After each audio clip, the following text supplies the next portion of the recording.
Good morning, student. Welcome to the geography class. Today we are going to start chapter number 2, the earth and changes on it. Learning objectives of this topic is number 1, describe the external process. Number 2, define weathering, erosion and deposition. Third, identify the features formed by erosion and deposition. The surface of the earth never remains the same. It constantly undergoes changes. These changes can be described under 3 ways. Number 1, gradual changes. Number 2, sudden changes. And number 3, human factors. Gradual changes are the slow changes. ये changes earth surface पे बहुत धीरे धीरे observe होते हैं और इनको होने में थाउजेंड्स ऑफ ईयर लगते हैं. For example, carrying of soil by rain water और wind etcetera. Number 2, sudden changes, जो बहुत फास्ट चेंज लाते हैं हमारी अर्थ के सरफेस पे, जैसे कि volcanic eruption and earthquake activities.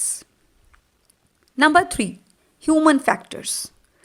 जैसा कि हम सब जानते हैं, ह्यूमन बीइंग्स कुछ ना कुछ इन्वेंट करते रहते हैं and for that they need land.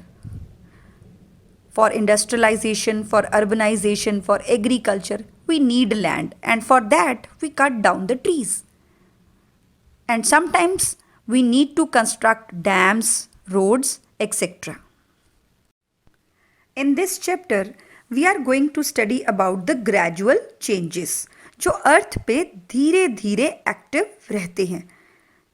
And we can describe it as external process.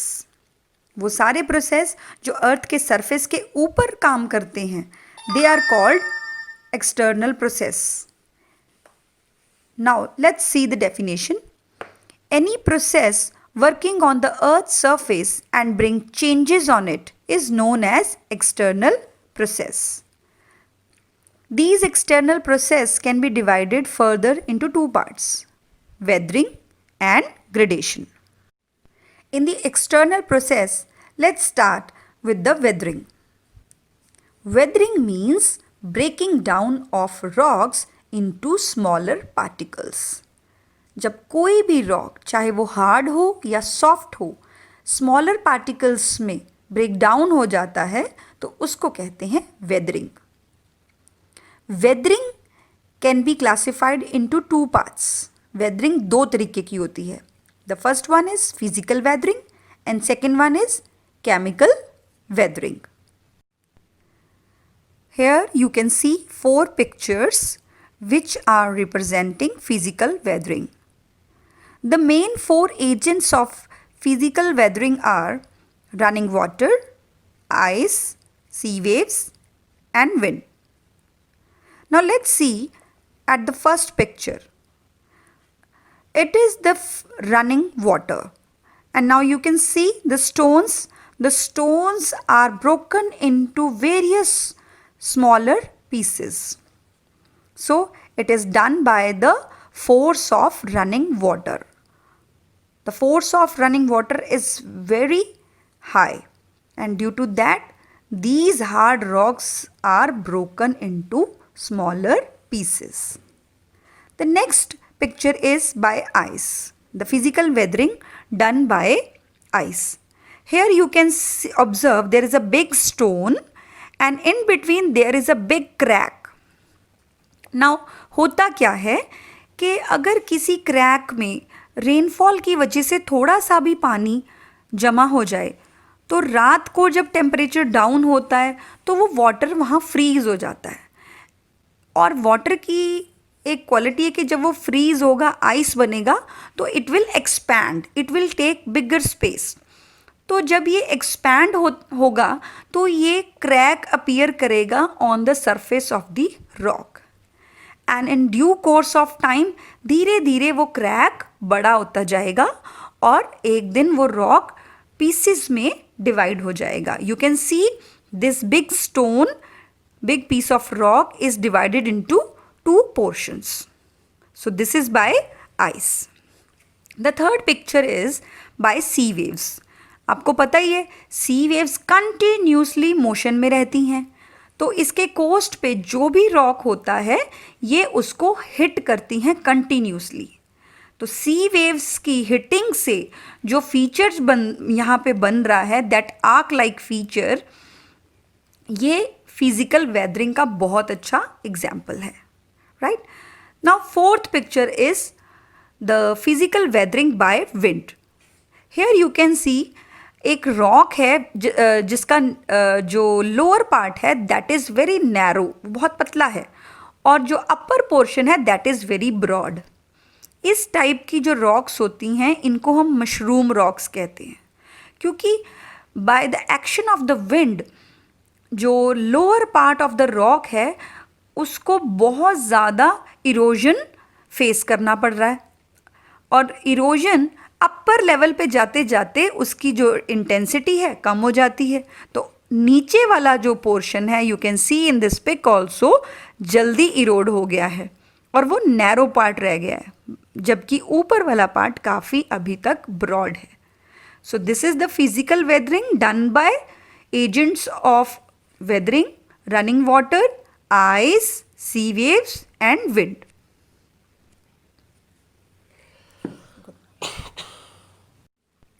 The second one is chemical weathering. You can see कि इस रॉक का जो कलर है इट इज़ रेडिश.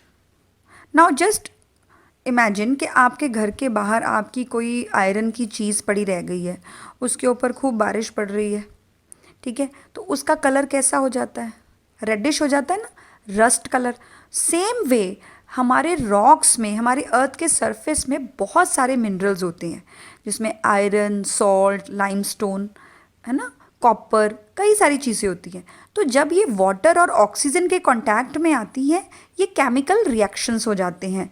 तो जिस एरिया में अगर आयरन की जो कंटेंट है सॉइल में ज़्यादा होगी तो वहाँ पे इस तरीके का व्यू अपीयर होगा जहाँ पे रॉक्स रस्ट कलर में आपको नज़र आएंगी.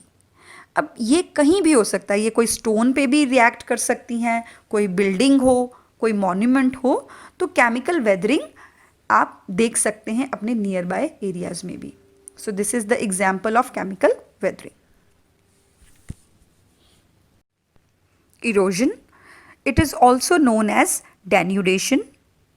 Basically, erosion is the process in which gradual wearing and carrying away of soil particle take place on the earth's surface. जब भी किसी रॉक पार्टिकल की वेदरिंग हो गई, then the four agents mainly, river, wind, ice and sea waves, ये चार agents हैं जो इसको इरोजन करते हैं, इसको इरोड करते हैं. It take the weathered rock from one place to another. जैसे कि रनिंग वाटर आप पहली पिक्चर में देख सकते हैं जो इमेज बनी है. यू कैन सी कि बड़े बड़े उसमें डिप्रेशंस आ गए हैं हिल में. These depressions are created by running water. Running water ने अपने फ्लो के साथ सॉइल के पार्टिकल्स को इरोड कर दिया है, and this kind of feature is formed. In the second picture you can see this mushroom rock where the sand particle has eroded the lower portion of the rock. नीचे वाला जो portion है it has been eroded by the soil or sand particles, whereas the upper portion is quite broad. So this is the erosion caused by river and wind. Let's observe the next picture. In this picture, you can see the glacier. Glacier also erode the soil. Glacier की जो movement है, it is very gradual, very slow. You can say only 1 centimeter in a year, and you cannot observe it with your naked eyes. तो जो glaciers है वो भी erosion करते हैं, चाहे उनकी movement बहुत slow है. The second picture is sea waves. You can see sea waves continuously strike करती हैं on the coast and they break down the rock into smaller particles. So ये सारे जो हमारे एजेंट हैं इरोजन करते हैं. The rate at which erosion take place depend upon some agents. कहते हैं कि किसी एरिया में कितना इरोजन होगा, कितनी उसकी रेट ऑफ इरोजन होगी, कितना होगा, मैक्सिमम होगा इरोजन या मिनिमम होगा. ये कुछ चीज़ों पे डिपेंड करता है, कुछ फैक्टर्स पे डिपेंड करता है. वो फैक्टर्स कौन से हैं? Number 1, the temperature of a place. अगर किसी एरिया का टेम्परेचर बहुत एक्सट्रीम है, extremely hot during the day and extremely cold during the night, then it will also affect the rocks and there will be more erosion. The second is vegetation cover. As you all know, the vegetation also crack down the rocks. अगर किसी rock में छोटा सा भी crack हो और उसमें कोई प्लांट डेवलप हो जाए तो as the plant grows the roots also develop. और रूट्स क्या करती हैं, फिर उस रॉक को ब्रेक डाउन करती हैं, बिकॉज रूट ने स्प्रेड होना है. अब रूट स्प्रेड होंगी तो it will break down the rock. The third one is rainfall. Now the area which receive heavy rainfall will have high rate of erosion. The next one is slope of the land. Mountainous region में अगर running water flow हो रहा है then it will be doing the maximum erosion, whereas plain areas में जो slope of land है बहुत gentle होता है तो वहाँ पे erosion बहुत कम होगा. The next is type of soil. कुछ areas की soil बहुत ज़्यादा soft होती है, जैसे कि उसमें छोटे छोटे sediments हैं, rocks कम हैं, तो उस soil का जहाँ पे soft texture है there will be more erosion. Whereas hard rocks में erosion will be less. And the last is changes in the land use. Suppose you have cleared the forest for making agriculturable land. So in that particular area, the erosion will be more as compared to the forest land. जहाँ forest काट दिया है वहाँ पे erosion ज़्यादा होगा और जहाँ फॉरेस्ट का डेंस कवर है वहाँ पे इरोजन कम होगा. बिकॉज वी नो कि सॉइल की जो ट्री की रूट्स हैं वो सॉइल को बाइंड करके रखती हैं और फ्लड्स या रेनफॉल के टाइम पे सॉइल को अपने साथ बांध के रखती हैं. Deposition. The process of laying down of sediments which have been carried from distant part of the earth's surface by various agents of gradation.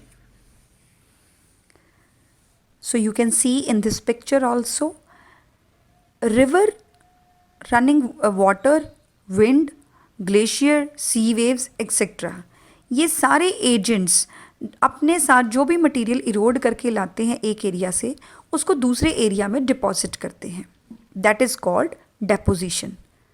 अब इसमें प्रोसेस क्या है, ये धीरे धीरे सेडिमेंट्स को एक एरिया में सेटल करते जाते हैं तो इससे डेपोजिशनल लैंड फीचर क्रिएट हो जाते हैं. As you can see in this picture also river move कर रही है. रिवर के जो स्लोप है यहाँ पे बिल्कुल जेंटल है ना, तो यहाँ पर उसकी जो रनिंग वाटर है या रिवर है उसका जो स्पीड है स्लो है. अब स्पीड स्लो होने की वजह से उसने अपने सारे सेडिमेंट्स को यहीं पे सेटल डाउन करना शुरू कर दिया है. सो यू कैन सी कि सैंड की जो लेयर्स हैं यहाँ पे आपको दिख रहे हैं, आइलैंड टाइप्स क्रिएट हो गए हैं. So this is the depositional work by the river. In the second picture you can see the sand dunes are created. ये भी डेपोजिशनल वर्क का फीचर है. सैंड जब विंड के ब्लो से एक एरिया से दूसरे एरिया में शिफ्ट होती है तो जहाँ पे विंड का वेलोसिटी स्लो होता है ये वहाँ पर डिपॉजिट हो जाती है and thus it create sand dunes. Gradation. Gradation means levelling of land. Earth की जितनी भी फोर्सेस हैं, जितने भी एजेंट्स ऑफ ग्रेडेशन हैं, running water, wind, glacier, sea waves, ये सब 24/7 एक्टिव रहते हैं और इनके इरोजन या डेपोजिशन वर्क से जो लैंड का जो सरफेस है वो चेंज होता रहता है, और you can say levelling of the land होती रहती है। वो लेवल जो लैंड का सेम करने के लिए एक्टिव रहते हैं। अगर कोई एरिया अपवर्ड है तो उसको डाउनवर्ड लाना, लो डिप्रेशन है तो उसको अपवर्ड लाना, ये उसका लेवल रेज करना, ये सारे काम ग्रेडेशन है। It is called levelling of the land. It can occur in two ways, aggradation and degradation. Aggradation means adding of sediments and raising the level of land. जैसा कि हमने अभी देखा है कि deposition क्या करती है, it add the sediments in the low lying area. कोई भी एरिया जो फ्लैट है या डाउनवर्ड है, डिप्रेशन है, तो उसमें सेडिमेंट्स ऐड होते रहते हैं और जिससे उसका जो लेवल ऑफ लैंड है वो रेज होता रहता है। It take longer period of time, इसको थाउजेंड्स ऑफ ईयर लगते हैं होने में, पर धीरे धीरे जो लैंड है उसकी लेवलिंग होती रहती है। The next is degradation. It means breaking and wearing away of sediments and lowering the level of land.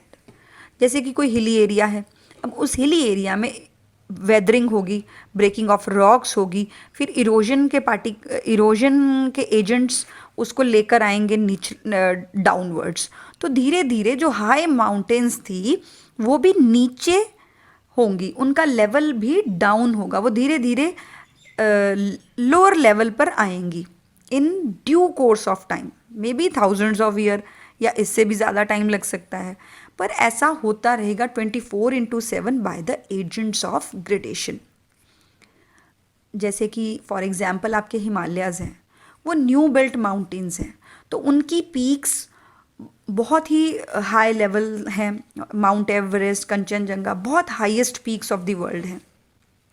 Where as the Aravalli mountains in Rajasthan वो ओल्डेस्ट हमारे माउंटेन फीचर हैं, तो उनकी जो पीक्स हैं वो काफ़ी मोल्ट हो चुकी हैं, राउंड शेप में आ चुकी हैं और बहुत ज़्यादा इरोडेड हैं।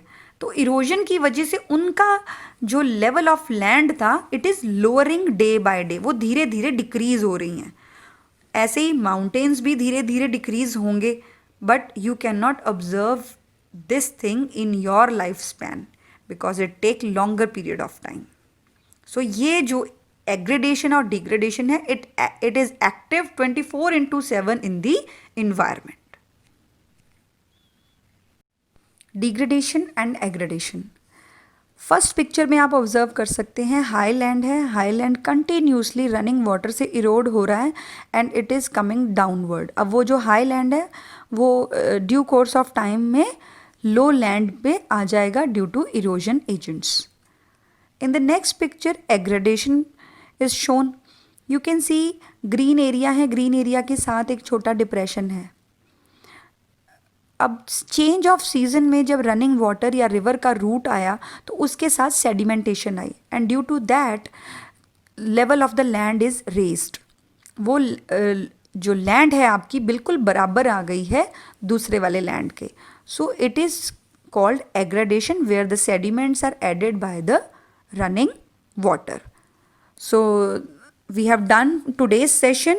Now you will be doing online assessment form given at the end of this session.